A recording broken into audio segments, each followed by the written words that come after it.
little by little, Viktor Frankl started to make a greater and greater distance between himself. This is the same light of supreme truth that Lord Buddha granted to the world. Feel the peace inside. You feel better. You feel better about yourself. You feel better about everything because you relax. Toward and push. Stretch.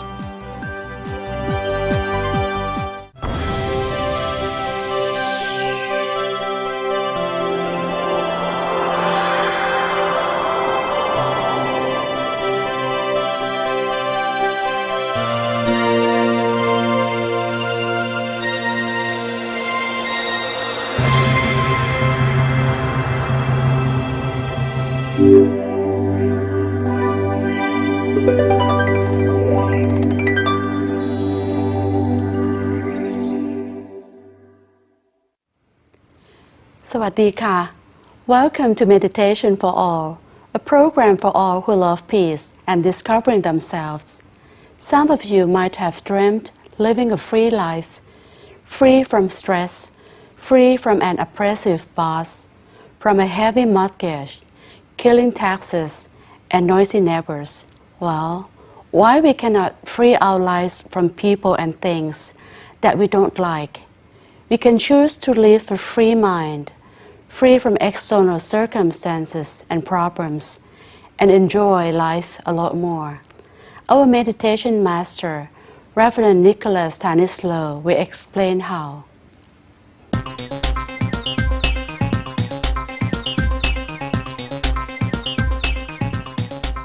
Welcome back to our mini-series on meditation for beginners. Last week, we've already looked at the interplay between our everyday life and our ability to meditate well. This week, we're going to be looking ourselves a little bit further at what we can do to put ourselves in the mood for meditation, and also how to liberate the mind from external circumstances. Because every one of us feels that we'd like to have our life under our own control. We feel we'd like to have the freedom to make the choices about our lives without being controlled by other people or external circumstances. People who feel that they're being infringed upon by other people or circumstances, sometimes they want to rebel by taking drugs, running away from home. And it used to be just the teenagers who felt like that. But nowadays, more and more, even grown-ups, they feel that they have to rebel against the circumstances which seem to be taking away their freedom from them. Sometimes we run away from the things which are affecting our freedom, but alas, it's out of the frying pan and into the fire. We find other things to take away our freedom instead of the things we've been running away from. But what we should be really learning from these sort of situations is that the real freedom we have is not to be free of the other people who would try to control us, but rather how to make our own mind free from the circumstances around us. In the olden days, scientists used to think that human beings were just like animals. That means that all the responses we have in life are just a series of reflexes, where if we get a certain stimulus, then we'll have a certain response, and it'll be the same every time. But the thing which we think is different about human beings is that human beings have the free will to decide how they're going to respond to a response. Today I'd like to tell you a story about one psychologist who learned to his own surprise that in fact the human being does have more power over their response to their circumstances than would immediately meet the eye. This psychologist was called Viktor Frankl, and before the Second World War he was a psychologist who subscribed to what we call a determinist school of psychology, which means that he thought that all human behavior could be explained in the same way as you explain the behavior of a lab rat. If you get put in certain circumstances, then you always have certain responses. Unfortunately, as he was doing his research, the Second World War broke out, and because his family was Jewish, and he was taken away to a concentration camp with the rest of his family as well. In the concentration camp, of course, he was deprived of all his freedoms. Many of his family actually lost their lives in the concentration camps, and for himself, he didn't know from one day to the next what he was going to eat, what he was going to be allowed to wear, or even whether he would survive until the next day. So he was in very dire circumstances indeed. Normally under such circumstances, then he would be very depressed because all his freedoms of choice had been taken away from him. But having time to reflect on his own situation there in the prison cell, he started to realize that there was still one freedom which had not been taken away from him, and that freedom was that it was up to him how he responded to the circumstances around him. You could say that other people could inflict suffering on him, other people could take away all the choices in his life, but it was still up to him how he responded to the circumstances. Little by little, Viktor Frankl started to make a greater and greater distance between himself and his outside world. He started to give his mind more and more freedom, as if his mind was deep in a bunker inside himself, where he was still aware of the circumstances around himself, but he didn't react to the circumstances in a negative way anymore. What he found was that he got more and more encouragement from his situation, even though he had no physical freedom, but inside his mind felt free from the circumstances, and by meditation he was able to have more and more independence from the loathsomeness of his surroundings. The strange thing happened was that Viktor Frankl became a person who was full of morale. He was a person who had a lot of encouragement just for himself, but also for the people around him in the prison as well. By the end of the war, and in fact he was to survive the war, he was the one to be giving the encouragement even to his prison wardens and guards in the prison as well. When he got out of prison at the end of the Second World War, he started to write completely new books about how powerful the free will of man can be, if you are able to make the distance between the outside circumstances and the mind inside ourselves. And really, when we're talking about meditation, this is exactly what we're aiming to do as well, to put more distance between the outside circumstances and the happiness which we try to maintain inside the mind. Really, a lot can depend on our attitude to the world around us. Some people blame their boss for getting them down, for being unfair to them, for upsetting their lives. But in fact, it's not our boss which gets us down at all. Take the following scenario as an example. Supposing one day you've been making an entry on the lottery and you'd heard the news that you'd be the one to win that lottery that day. If that had been the case, then you wouldn't have to work anymore all your life. Maybe you get $10 million, which are going to help you out so that you could buy that dream home on Hawaii, so that you wouldn't have to listen to your boss anymore. So that day you are preparing to go to work to hand in your resignation 1 month in advance for what you think is going to be the start of life in paradise. And that day, even if your boss comes up to you and is sarcastic about your work, you wouldn't feel anything anymore because you'd be so over the moon about your prospective happy life ahead of you, so that you find that you're not affected by any of the negative emotions around you. Even if your boss were to chide you or insult you, you would feel completely impervious to his comments. But supposing later on that day, you were to check again through the newspapers and find out that in fact your lottery number was one different than the one which you had bought the ticket for. So in fact you hadn't won the lottery ticket at all. You hadn't won the lottery, you hadn't won your $10 million. So in fact all that elation which you felt throughout the day was based on nothing more than an attitude, not on winning the lottery at all. But it doesn't alter the fact that it did make you impervious to all the negative emotions around you during the day. So this just goes to show that the way we see the world can do a lot to affect how much of the negative emotions we pick up from the world around us. In the ideal world, we would be able to have the elation and joy of mind the whole time, which would help to make us impervious to all sorts of negative emotions around us. It's like we make a gap between the outside world and the inside world of the mind. Of course, there are some things which will weaken our resistance to this. For example, being ill, or perhaps putting ourselves into situations where we are compromising our ideals, or perhaps when we don't feel good about ourselves. But if we meditate more, it's as if we manage to make a greater distance between the outside world and ourselves. And this sort of thing gives us the real freedom, which even though you're put in chains, you still have the freedom of mind and the freedom to be happiness inside yourself. It allows you to keep your temper no matter what the situation you find yourself in. So what is important is that we don't rob ourselves of our own freedom. Instead of blaming it on other people, we should be looking at situations, how to free ourselves in life. One last metaphor I'd like to leave you with of a certain thing we call the Indian monkey trap, because the Indians are very clever people and they can manage to catch monkeys without guns, without spears or arrows, simply relying on the monkey's own stupidity. You know what they do? Well, they make a piece of wood with a hole in it. In fact, it has two holes. One hole is large enough to put your hand inside. The other side is just large enough to put a banana inside. And what they do is they put this ring on a post. They put a banana inside for the monkey to come along and to reach for the banana. Once the monkey puts its hand through the hole in the ring and grabs onto the banana, it turns out that the monkey's fist is too large to be withdrawn from the hole anymore. For as long as the monkey holds onto the banana, they are unable to escape. But because the monkey is so attached to the banana, they will never let go of it for sure. So the hunter just waits until the monkey has taken the banana, and that's it. He can come along and take the monkey away without using any weapons against the monkey at all. And the monkey ends up as monkey soup in a very short time. If you ask who's the stupid one in this situation, of course it's the monkey.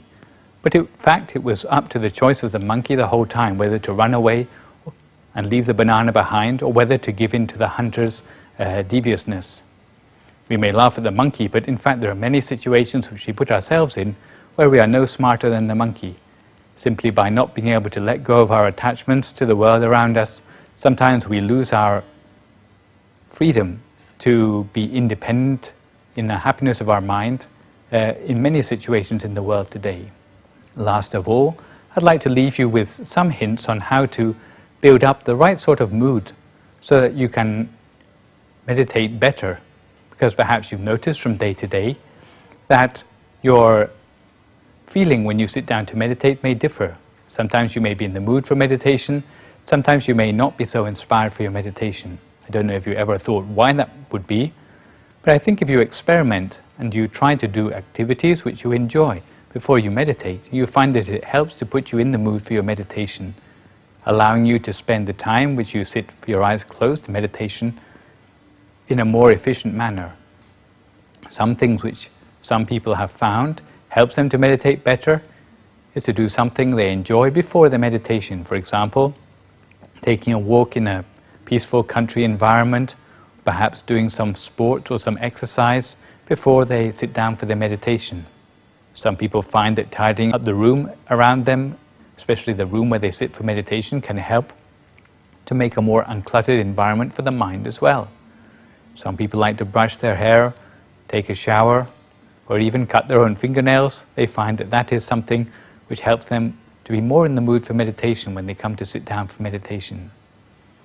The other thing you may find useful to avoid is meditating immediately after you've had a heavy meal. Sometimes if you've digested the meal properly and you sit for meditation only then, you'll find that it's a more suitable time for you to sit for your meditation. In any case, you have to experiment with yourself because each person is different. The sort of thing which sets the right mood for a person to meditate is different from person to person. So you are the best judge for yourself of exactly what sort of activities before your meditation will help you to meditate better in the time you meditate for yourself. So, this week we've already looked at some of the methods by which we can liberate the mind and to claim our own freedom from the negative attitudes in the world around us. Also, we've been looking at how to put our mind more in the mood for meditation with the activities which we do immediately before we sit down to meditate. So for this week, I'd like to leave you with these thoughts, to give you the encouragement to find a time of the day to meditate for yourself, also to avoid any anxieties which you may have come across in your life, keep yourself healthy, and in the same time, meditate to the best of your ability, and I'll be seeing you again next week.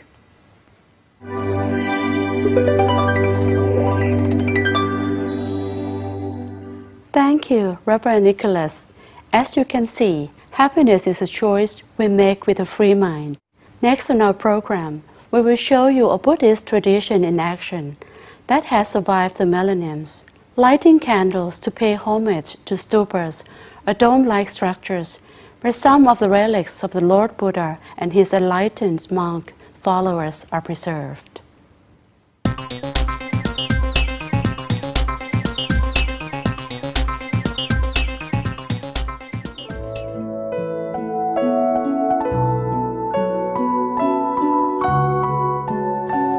Satya, the palace of Buddha.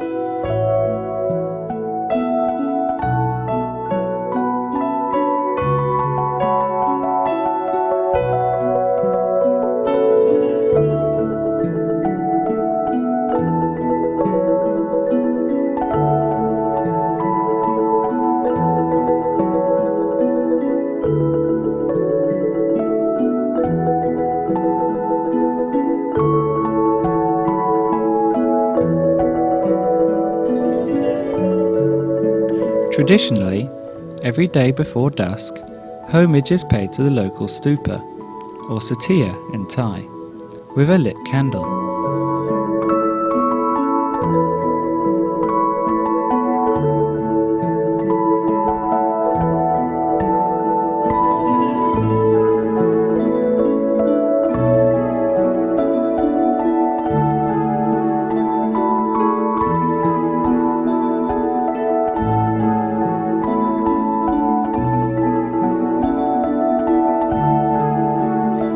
Candlelight symbolizes the light of wisdom that glows in every inner self. This is the same light of supreme truth that Lord Buddha granted to the world. Paying homage by candlelight is to respect the Buddha's Dharma, to receive its light, and express gratitude to Lord Buddha.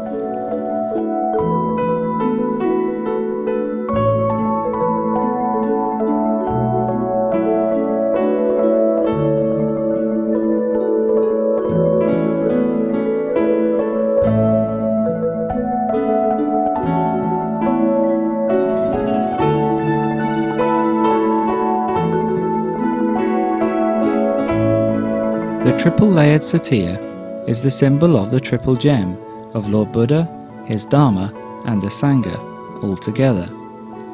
At the center of the satya is seated his relics. According to scholars, the architecture represents his physical body, and the relics inside his Dharma body, or his truth body.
Some scholars say the satya is the palace of Buddha, so paying homage to the satya is to salute the Lord Buddha.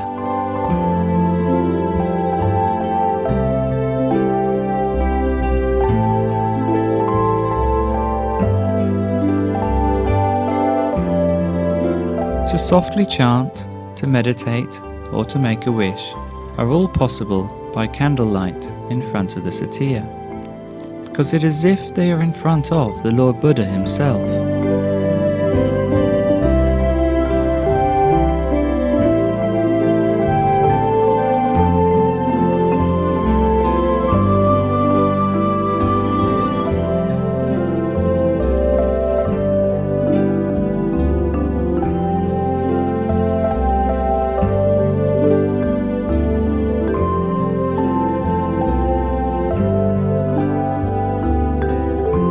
Ashoka the Great, a famous emperor of ancient India, is claimed to be the originator of this ceremony, Satya Puja, or paying homage to the satya.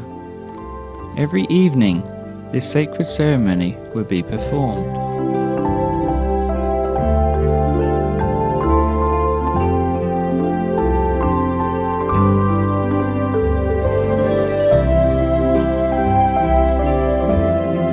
At the satya of Wat Phra Dhammakai, this ancient ceremony is still performed every evening, as a mark of respect for the peace of mind that the Triple Gem brings.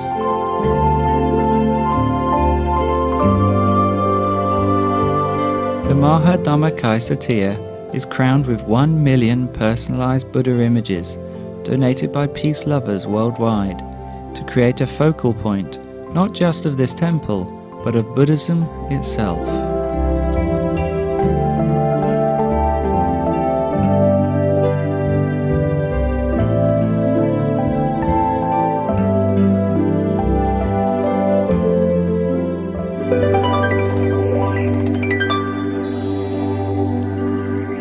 Hope you have enjoyed seeing these beautiful pictures.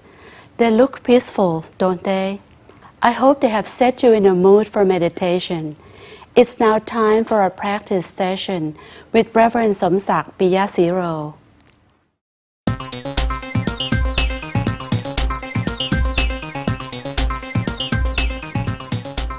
Welcome everyone again to this meditation series. Now this is session 6. Hope you have been enjoying very much the method of meditation. If you are newcomers, don't worry. I will give a short review of the basic principles. We have been learning so many times, and you have been hearing so many times as well, the term, the turning point. The turning point is where the traffic of the breath takes turn. For example, let's try. We breathe in deeply, and then we would notice that inside the body, down to the stomach, the in-breath will take a stop and then starts to go out. This is a moment where inhale turns exhale. Besides the moment, it is also the position inside the body. It is where the inhale turns exhale. That is the point where we focus in meditation. Isn't it easy? Now remind the point inside the stomach, even with the eyes open. Right, this is easy. In Buddhist culture and all the Oriental philosophy, the mind is the master of the body. To improve the quality of life, the first thing to do is to cultivate the quality of the mind. We have learned from previous sessions that the inner you inside at the turning point, this is a real self where we will cultivate the quality of life. So let's try meditation in practice together. Breathe in deeply, and then close the eyes gently. Stay where the breath turns out at the turning point inside the stomach. The mind stays inside the stomach at this very center of the body.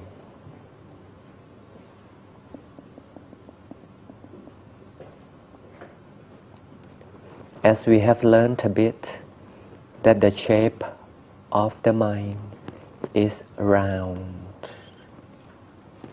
in all dimensions. It is round in a sphere form like the crystal ball.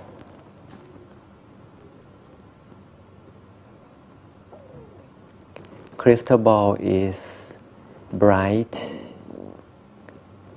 when reflected with the light. Crystal ball is clear because it is crystal. It is clear, crystal clear. it is also bright from the light reflection. It is situated at the turning point. Now let's stay for a few seconds to be familiar with the existence of the crystal ball at the center of the body.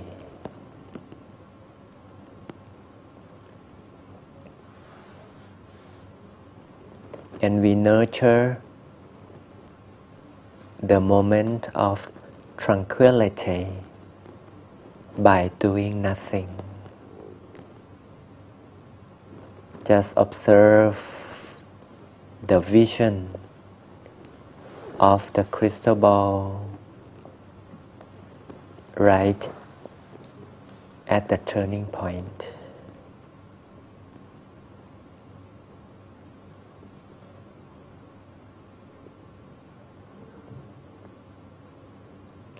Let's imagine that we are just a child, so innocent of all illusions or differences or hatred and so on. So free from all illusions. So innocent to the beauty of love and warmth of the world. When the quality of the child is back, we can enjoy even more peace at the center of the body. Feel the peace inside, even if the image of the crystal ball is not that clear. But the feeling of peacefulness inside is so clear.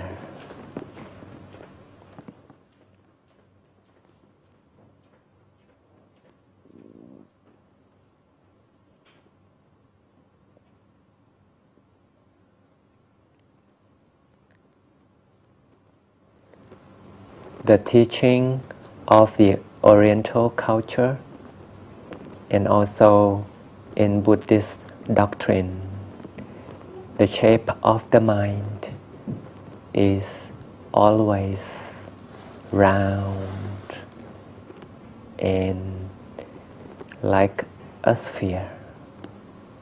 So we stay with our real self of the mind inside.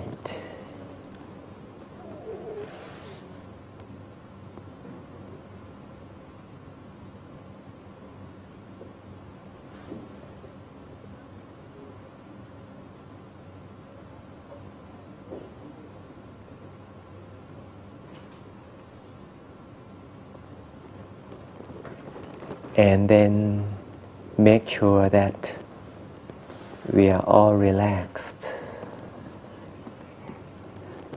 Relax both physical body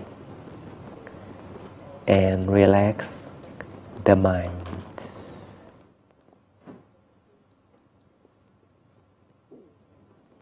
What we would do now is to relax and then remind of the existence of the crystal ball. Remind of the center. Then relax even more and remind again the existence of the center.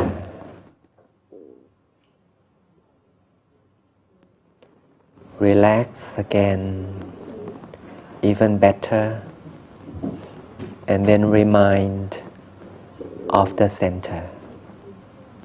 On and off, again and again. Relax and remind of the image of the crystal ball.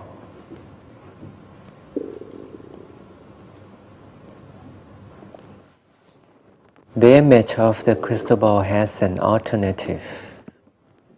We can think of the bright dot of little star at the turning point as an alternative to the round crystal ball. Relax even more and remind of the bright dot right in the core of the crystal ball. As long as we have the bright dot, we get hold of the existence of the real self inside. In this meditation session, we'll learn to relax even more at the center of the body.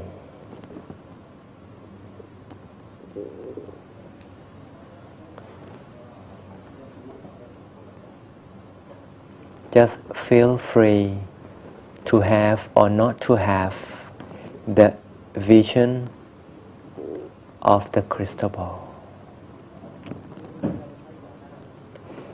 If for some reason we don't want the vision of the crystal ball, just let go of it. And then to certain moment, we would like to take a look, observe the sphere of crystal. Just do it. As long as we relax all over the body, relax all over the mind. Just relax and then remind of the bright dot of the existence of the real self.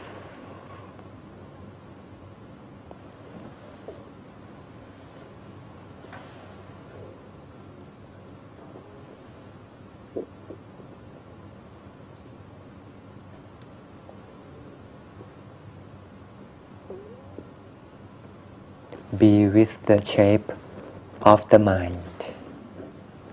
Be with the inner self, the real you, and relax.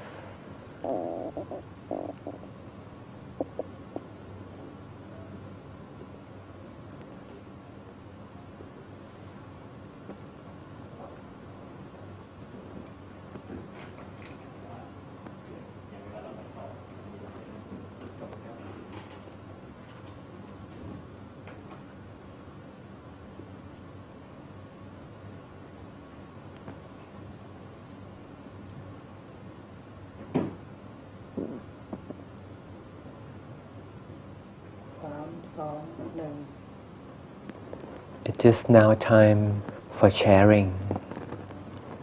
To share peace and happiness from inside in practical way is also easy. We will expand the diameter of the crystal ball from the inside. But it is easier when we transform the image of the crystal ball into bubbles. The series of bubbles coming in, expanding, and gone. The first bubble appears at the center, expands to all directions, and then bigger and bigger and gone. The second bubble arrives, expands, bigger, bigger and gone. When it is bigger, it carries with it our good wishes to all mankind, to every nation, every race, every walk of life, regardless of geographical limitation. The next bubble arrives, expand, carrying our good wishes to everyone, everywhere, and gone. The next bubble comes in, expands, and gone. This is the continuous series of bubbles expansion. Again and again, smooth, soft, serene, but really powerful, expanding our good wishes, expanding, sharing all the happiness and peace of mind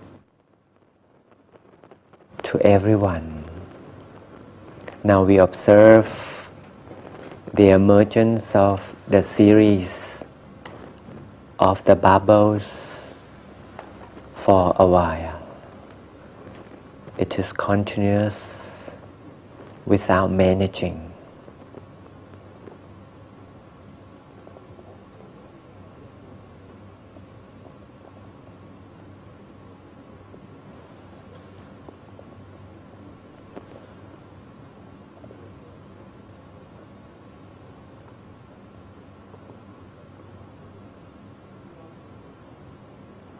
And then we slowly open up to see the world, which is a better world after meditation. See how the world looks better after our meditation. In the next session, we will learn even deep details about the happiness from meditation. See you next time.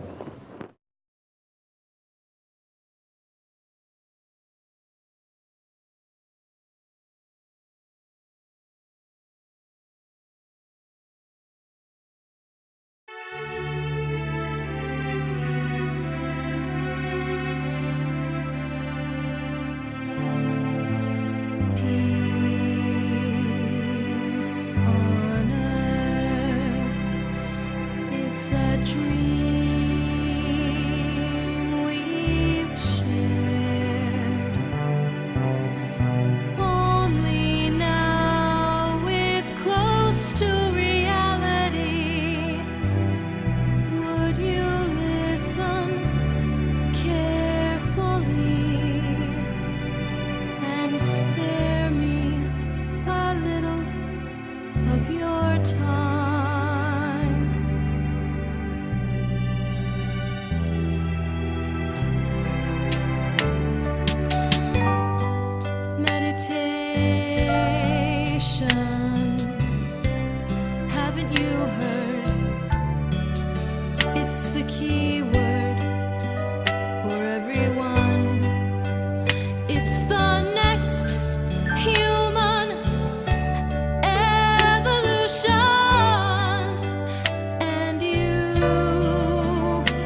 the next one, and the next one, and the next millions of candles will brighten up the whole world. In this world, we know there is hatred, greed and hunger, and suffering. To be free, free from all of these things, remember that the one place peace can be found is within. Now we join together and make it happen. Let's make the world at peace through meditation. Now we join together and make it happen. Let's make the world at peace through meditation. Now we join together and make it happen. Let's make the world at peace through meditation. From now on, may the bright light of peace at the center of each of you be a beacon for the true and everlasting peace. Let's make the world at peace through meditation. Now we join together and make it happen.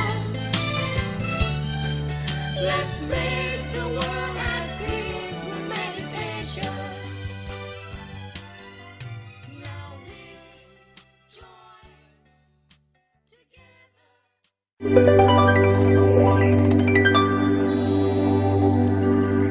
Next on our program, meet a businessman whose discovery of peace and happiness from meditation inspired him to help establish a Buddhist meditation center in California.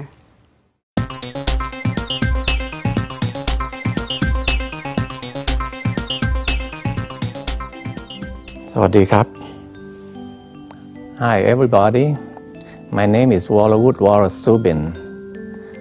I'm a Thai and I have my own business here in Thailand, making sterling silver jewelry. In 1984, my family and we moved to the States, to LA, California.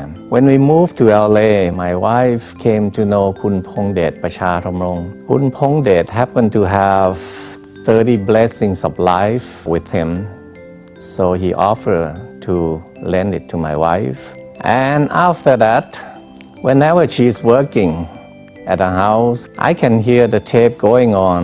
She's been listening to that tape for quite a while. I got to be very interested in the tape because, it told me a lot of things that I didn't know before about Buddhism. Soon after that, we both were listening to those tapes every day, get to know about Dharma of Lord Buddha. And luckily one day, we went to the Thai temple in Los Angeles. We saw a booth full of tapes and books from Wat Phra Thamakai. The lady we talked to, we started asking her about the temple, and she started telling us about a small group of Thai who's been living in California, and they met once a month to meditate. So we really was very excited to join them. I think soon after that, we started to have a plan to set up a meditation center. At that time, we wasn't even thinking about building a temple or anything. It's just a small house for us to come and meet and meditate together. Our group was pretty small. At that time, it was only about 12 people. Really like to meditate. We really learned something about meditation, about Buddhism. So we wanted somebody else or everybody in the world to know about it. So, our plan is to set up a meditation where people can come in and learn what we have learned. The center started growing, but took us about 3 years before we can gather up about 200-300 people to come. We have to make quite a few posters, go around the city and post them at Thai restaurants, because we know that a lot of Thai will go to the Thai restaurant, and that's how we keep increasing our members. After 2 years, we outgrow that space, and then we started looking for a bigger place. The abbot of Wat Silai offered us the old site of that temple, which was in Maywood. At Maywood, we have a bigger hall. After about 2 years, Maywood was getting smaller also. So we started looking for another bigger space, and we finally found Azusa.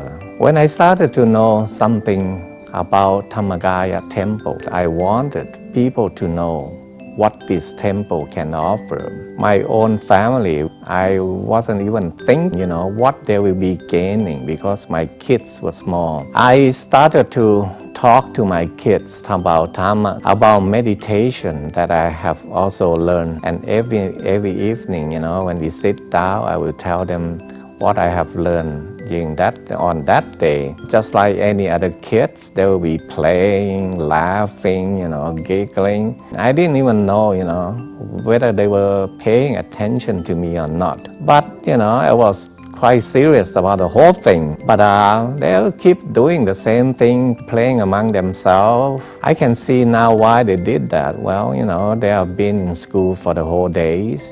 They need to come home and relax. I didn't realize it at that time. Thought that, maybe they didn't learn anything at all. To my amazement, long after that, when they grow up, they remember almost everything I ever told them when they were young. When I refer to a story from Tripitaka, they can finish the story for me. I was very surprised, so I asked them, how did you know that? And they will tell me, oh, you told us the story about 10 years ago, Dad. I really love it. I mean, they were young, and, we thought that they didn't learn, but they did. Everything is in their brain. So, the point of this story is that kids do learn, and it's very important to give them. The next thing I learned from the temple is meditation. Most of you probably have heard or learned or read something about meditation. And a lot of people, once they heard the word meditation, wow, it's something that should be confined to the temple, something only monks practice. But this is not true at all. Meditation is something very simple. Look at it this way. All of us, we have to think. Thought came into our mind all the time, all day. We just don't remember it. This morning, we were thinking about a few other 1,000 things about our family, about our job, about everything. And then soon, we'll forget about the whole thing. The idea of meditation to me is only to organize our thinking. We think, no matter what happened, we already thinking all the time. Meditation is only, how you organize your thinking. Most of the time, there's a word that they say they call somebody scatterbrain. We all scatterbrain. Things come into our head. We let it stay there, and then it will go, and then something else will come into our head, our mind, and then we start thinking about other things. Instead of let our thought just fly uncontrollably, we should try, to organize our thought, be aware of what we are thinking. We should start to redirect our thought onto one thing. It can be either a crystal ball, a rose, but keep our thought with that object for as long as we can, without making any effort, without even trying to achieve it. If it stay there, it stay there. If it goes, we do it again. Because if we try to achieve something, after a while, I believe we're gonna get bored, we're gonna get tired. But if we don't even try to achieve it, we just keep on doing it every day. Sooner or later, we'll be getting a lot of concentration from meditation. To me, this is meditation. It's not, something that we really have to sit cross-legged or lotus position. You just sit there, relax, think about one thing. Sooner or later, you feel better. You feel better about yourself. You feel better about everything because you relax. The funny thing is, we spend a lot of money trying to relax. Go to the most expensive seaside resort. Spend thousands and thousands to try to relax. And we came home, and what happened? We drained our bank book. We tried to achieve something, and then we came home. Let me emphasize that the best thing in life is free, and that is meditation. It doesn't cost you anything at all to meditate. You can do it anywhere, anytime, and it's pretty easy to learn. It does a lot of good for you and for your family. You'll be living happier together. You'll be calm. Your family will listen to you more, and you will listen more to your family. You will learn a lot more about life. Once you start practicing meditation, you will notice the change in yourself. You'll be a calmer person. You'll be able to get along better with your family, with your friends, with whomever you come into contact with. Once you do the meditation, you will feel it. You will know it by yourself, the change in you. สวัสดีครับ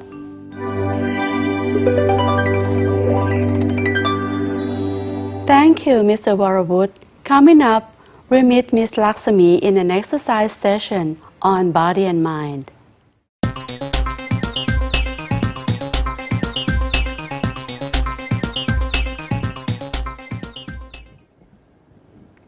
Sawadika. Once again with Kasem Sukh movement. Have you tried it at home? How is it? It would be nice of you to let us know the outcome of the workout. Kasem Sukh movement has been created by Kun Kasem Sukh Pamansatit herself, and as she is not in a very good health, that just can't have hard exercise or strong movement, and also as the meditation master, she finds way to recover both mind and body. So the exercise has been perfectly designed for herself and also for other people without possible injury.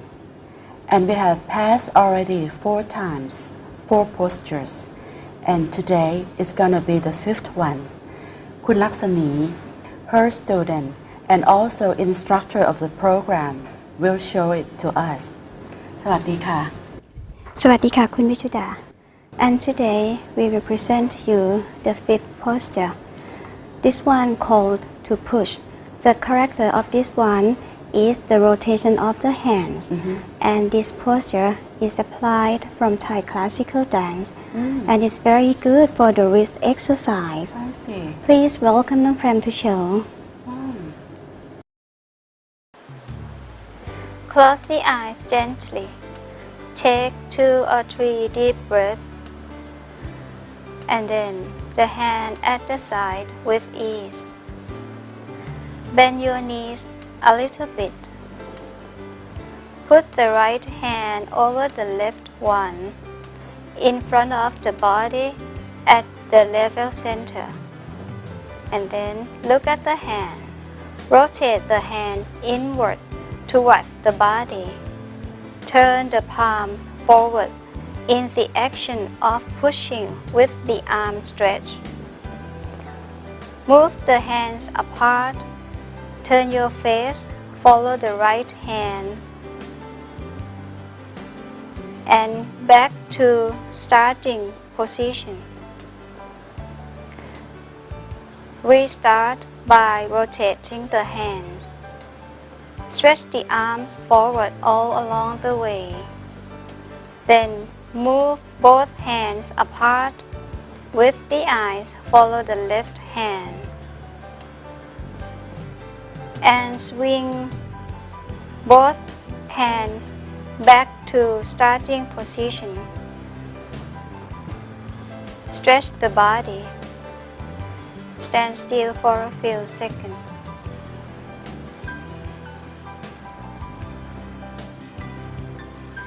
Let's try together with Nong Tram. Starting with the preparation posture.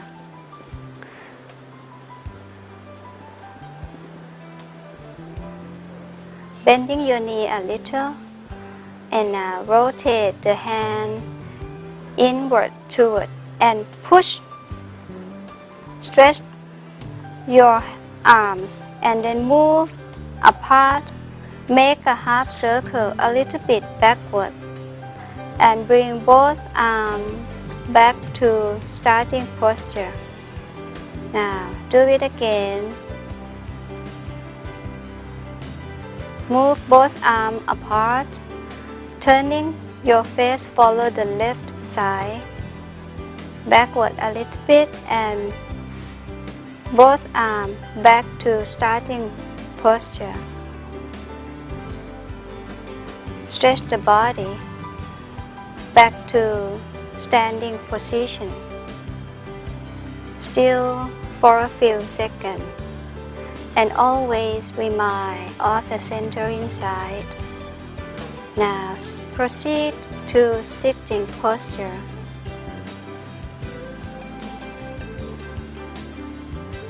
Close your eyes softly and meditate.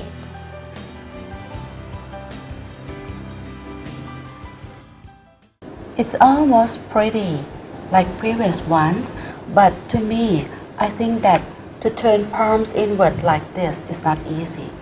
Yes, but it's not too difficult to do. Starting from the overlapping hands. Yes. Move hands apart a little, then rotate the hands towards the body. Oh, that's beautiful. And to compare it with the characteristic of Thai classical dancing, can you show it to me? Of course, like this. Oh, I can see that. That's nice. And the point is that while you do it, you have to place your mind at the center while you do the movement. Yes, that is the important. And that's it for today. สวัสดีค่ะ สวัสดีค่ะ